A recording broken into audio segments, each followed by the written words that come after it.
अब आप सुनेंगे पार्वती ने शिव को दान में दे दिया। भगवान शिव जी की कथाएं। एक श्रेष्ठ पुत्र की प्राप्ति हेतु भगवान शिव से आज्ञा लेकर पार्वती ने 1 बरस तक चलने वाले पूनक व्रत का समापन किया। व्रत की समाप्ति पर पुरोहित संत कुमार ने देवी पार्वती से कहा, सुव्रते मुझे दक्षिणा चाहिए। पार्वती ने मुँह मांगी दक्षिणा देने का वचन दिया। फिर क्या था, पुरोहित बने संत कुमार ने अस्वाभाविक दक्षिणा की याचना की। देवी, इस व्रत में दक्षिणा स्वरूप मुझे अपने पति को दीजिए। यह सुनते ही देवी पार्वती पर जैसे बरजे पाते हुआ वो व्याकुल होकर विलाप करती हुई मूर्छित होकर गिर गई। पार्वती को मूर्छित देखकर ब्रह्मा, विष्णु और मुनियों को हंसी आ गई। उन्होंने पार्वती को समझाने के लिए भगवान शिव को भेजा। पार्वती की मूर्छित टूटने पर शिव ने उन्हें समझाया, देवी, देव कार्या, पीतु कार्या या नृत्य, नैमिचितक जो भी कार्य दक्षिणा से राहित होता है, निष्फल हो जाता है, उस कर्म से दाता कालसूत्र नाम का नरक में गिरता है। उसके बाद वो दीन होकर शत्रुओं से पीड़ित होता है। ब्राह्मण को संकल्प की हुई दक्षिणा उस समय ना देने से वो बढ़कर कई गुनी हो जाती है। भगवान विष्णु और ब्रह्मा ने पार्वती से धर्म रक्षा के लिए अनुरोध किया। धर्म ने भी समझाया, देवताओं ने कहा, मुनियों ने भी दक्षिणा देने की प्रेरणा दी। फिर भी पार्वती चुपचाप रही। तब संत कुमार ने कहा, शिवो, या तो आप मुझे दक्षिणा में अपने पति को प्रदान कीजिए या अपने दीर्घकालीन कठोर तप का फल भी त्याग दीजिए। इस महान कर्म की दक्षिणा ना मिलने पर मैं इस दुर्लभ कठोर व्रत का फल ही नहीं, आपके समस्त कर्मों का फल भी प्राप्ति कर लूँगा। उद्विग्न होकर पार्वती ने कहा, पति से वंचित हो जाने वाले कर्म से क्या लाभ है? दक्षिणा देने और धर्म और पुत्र की प्राप्ति से मेरा क्या हित होगा? पृथ्वी देवी की उपेक्षा कर वृक्ष की पूजा करने से क्या प्राप्ति हो सकेगा? साध्वी स्त्रियों के लिए पति 100 पुत्र के समान होता है।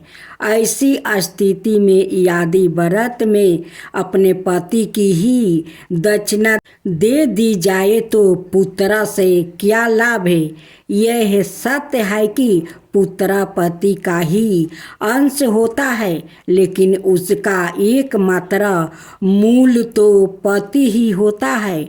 मूलधन के नष्ट होने पर समस्त व्यापार ही विनाश हो जाता है। उसी समय आकाश में देवताओं और ऋषियों ने एक रत्न निमीरित रथ देखा जो पार्षदों से घेरा था।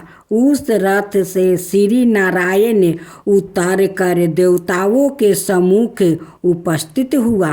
उन श्री नारायण को ब्रह्मा, विष्णु और शिव ने रत्न सिंहासन पर बैठाकर उन्हें प्रणाम किया और हाथ जोड़कर गंधत कंठ से स्तुति किया। वहाँ का सारा वृत्तांत जानकर श्री नारायण ने कहा, शिव प्रिया पार्वती का यह व्रत लोग शिक्षा के लिए है, अपने लिए नहीं, क्योंकि या तो सवाए समस्त व्रतों और तपस्याओं का फल प्रदान करने वाली है। इनकी माया से ही चराचर जगत मोहित है।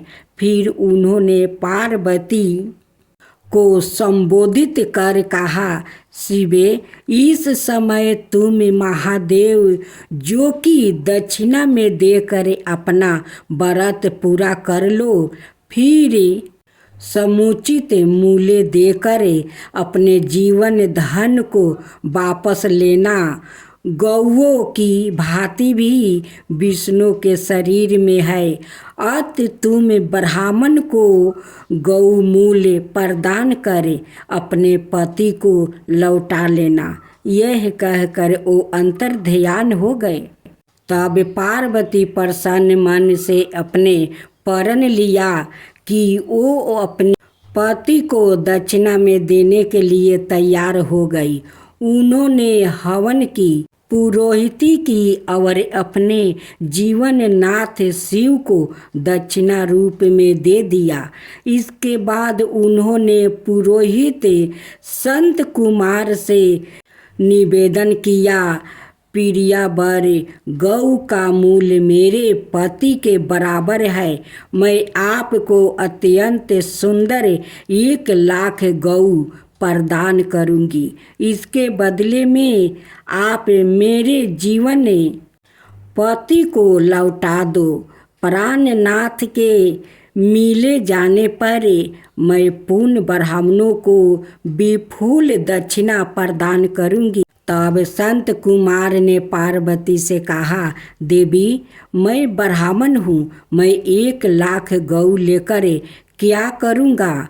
इस दुर्लभ रतन के सामने 1,00,000 गौ की क्या तुलना है? मैं इन्हें साथ में लेकर त्रिलोक में भ्रमण करूँगा। उस समय समस्त बालक इन्हें देखकर प्रसन्नता पूर्वक ताली बजा बजा कर अटूट हास्य करेंगे। कहने के साथ ही संत कुमार ने भगवान शिव को अपने पास बैठा लिया। यह सुनकर पार्वती जलहीन मछली की भांति छटपटाने लगी। उन्होंने मन ही मन सोचा, कैसा दुर्भाग्य है मेरा कि मुझे ना तो अभिष्ट देव का ही दर्शन हुआ और ना ही व्रत का फल प्राप्ति हो सका। अधीर होकर वो अपने प्रण त्यागने के लिए प्रस्तुत हो गई।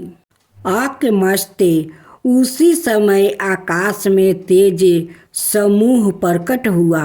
उस तेज समूह को देखकर पार्वती ने उसे अपने ऊपर दया करने को कहा और उस महते जो राशि के मध्य में विश्वा मोहन श्री कृष्णा स्वरूप का दर्शन किया।